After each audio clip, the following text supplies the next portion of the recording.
One of the other things we had to do was to say it's not about just cash in, cash out in the old-fashioned budget. We did an analysis, and I did in the Citizens Guide. I don't know if you followed that at the end of January. We did a Citizens Guide to the financial statements, and I carried it through the budget. And I had a slide in the budget presentation saying that the past obligations we've taken on over the last 2 or 3 decades amounts to at least $47 billion at the state level. In simple terms, that's over $4,700 for every citizen of our state. State debt, unfunded pensions, unfunded post-retiree medical costs, tax credits we've given out, unemployment insurance liabilities, $47 billion, and the number is probably actually higher. It's like a credit card situation. It's like the state was someone that had a credit card, and we worked hard on maxing out that credit card, and we really haven't made any payments on that credit card. That's not how you succeed. That is not responsible. So one of the things I said is we are going to take responsibility for that. Didn't happen on our watch, but we're responsible for the state of Michigan. So we are going to put in place a plan to address that issue. One, how do we limit those things going ahead in the future? But secondly, how do we actually start making a payment so we do not leave that legacy for our children? So this budget includes a payment on that.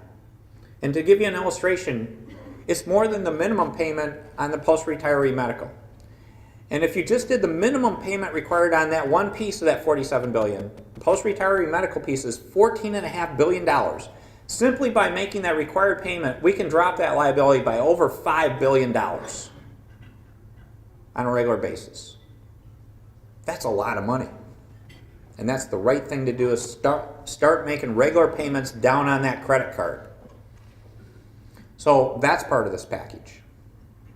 The other thing is getting strategic again. We've always done a 1-year budget. That's not a smart way to do things. We're doing a 1-year legal budget, but we're doing a 2nd year of planning budget. So it was with great pride when I was in that hearing, I could look at those legislators and say, if we pass this budget, which we do need to pass this budget and this reform package, I can look people in the eye and say, for 2013, we have a fiscally sound, balanced budget already lined up. 2 years out.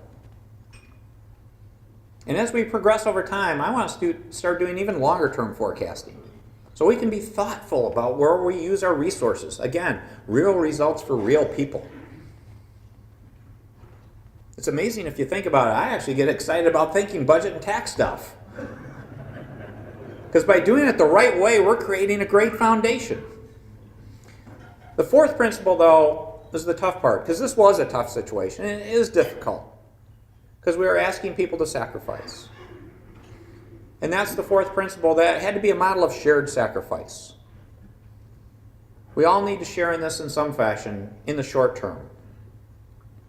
Because as I ask you, and I think almost everyone raised their hand, we recognize we have a broken system from a tax and budget point of view. So if point A is broken, and we have a proposal to get to point B, a system that really works and works well, there are challenges to go from one to the other. And we do need some sacrifice to get there in the short term. But the guiding principle there are a couple points I'll mention to you. One is we had this, I mentioned the liability for tax credits. Because it was something that most of us never recognized when we were talking about budget issues or in the past, how many tax credits we were racking up in terms of future liabilities. Because they're sort of buried. So one of the things I said right at the start is we're going to create a tax credit just as an appropriation. There is no difference. If we're writing someone a check through the tax code, what's the difference between that and simply writing them a check? The difference is if it's an appropriation, there's a lot more transparency, openness to it than hiding it in the tax code. So my view is we're going to wipe out most tax credits. We're saving a few. The homestead property tax credit, ones that are important because of the issue of property taxes in our state. But we're going to get out of that business. Because as I mentioned, that business is creating future liabilities. The tax credits that we will honor because they've already been issued, to give you an illustration, just through 2012 through 2015 amounts to over $2 billion. about $500 million in several of the next years we're going to have to write checks to people. And that makes it a lot harder to balance the budget in those years. If you do the full analysis, we actually have tax credits out there potentially until 2032. That's a long time. And I'm not sure we would have been writing them if we all would have known about them. So my point is if someone believes they have a special cause, and there may be some good ones out there, instead of hiding it in the tax code, just let them go in front of the Appropriations Committee, raise their hand and say, I'm special, I deserve something different, and write me a check. Now we all talk about it.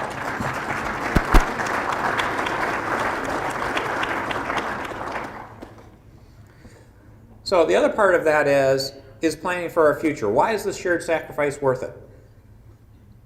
It is building for the long term. And it is creating that structurally sound foundation. So when I gave the presentation, I didn't call it the 2012-2013 tax and budget presentation. The title of the presentation was The Foundation for the Reinvention of Michigan. It is our opportunity. And why do I say that? Because it does meet those goals I talked about. Because what should a system look like? If you had a clean sheet, how would you describe that system? On the tax side, a system that's focused on job creation, on being simple, fair, and efficient. So I need to ask your help again. I ask your support, because this isn't about me, this is about we, as I used to say in the campaign. This is about we coming together. This is about we recognizing the point here isn't to fight. The point here is not to be negative.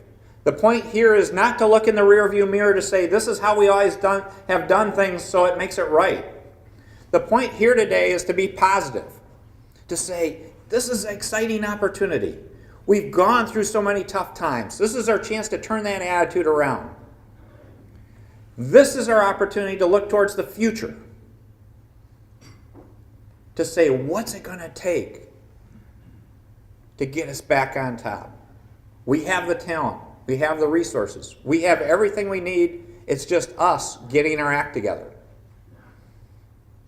And then how do we do this together? To recognize it's not by just having talk, but by identifying the common ground for success and bringing us together as Michiganders, that we can win together. So that's why I appreciate the opportunity to share with you today. We've been a good team already, but our work is not done. And after budget and tax, our work still is not done. We have a lot of work to do. We're talking about government reform in March, education reform in April, and that's just the first half of the year, folks. We got more to come. But this is a fundamental foundation. This is a fundamental step for our future. So I ask you to join me in this effort. I ask you to stand up and say, it is time to reinvent Michigan. Thank you so much.